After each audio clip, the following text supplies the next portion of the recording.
தமிழ்நாட்டுல நடக்கிற வித்தியாசமான கோவில் வழிபாடு நம்பர் 1 பாடைக்காவடி. தமிழ்நாட்டுல வித்தியாசமான கோவில் வழிபாடா இருக்கிறது தான் இந்த வலங்கையம்மன் பாடைக்காவடி. உயிரோட இருக்கிற ஒருத்தரை பாடையில கட்டி அவருக்கு மாலையெல்லாம் போட்டு தூக்கிட்டு கோவிலை சுத்தி வருவாங்க.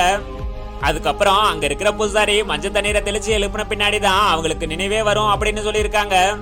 அதுக்கு முன்னாடி யாருக்கெல்லாம் கடவுள் நம்பிக்கை இருக்கோ அவங்க எல்லாரும் லைக் பண்ணுங்க. அதோட நீங்க இந்த கோயிலுக்கு போயிருந்தா ரெட் கலர் காட்ட கமெண்ட்ல போடுங்க.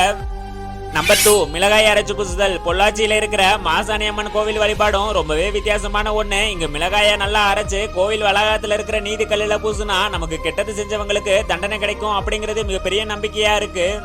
நம்பர் 3 கூத்தாண்டவர் வழிபாடு. விழுப்புரம் மாவட்டத்துல நடக்கிற வித்தியாசமான வழிபாடு தான் இது. இந்த திருவிழா கிட்டத்தட்ட 18 நாள் நடக்கும் அப்படின்னும் கடைசி 2 நாள் தான் ரொம்பவே முக்கியமான நாள் அப்படின்னு சொல்லியிருக்காங்க.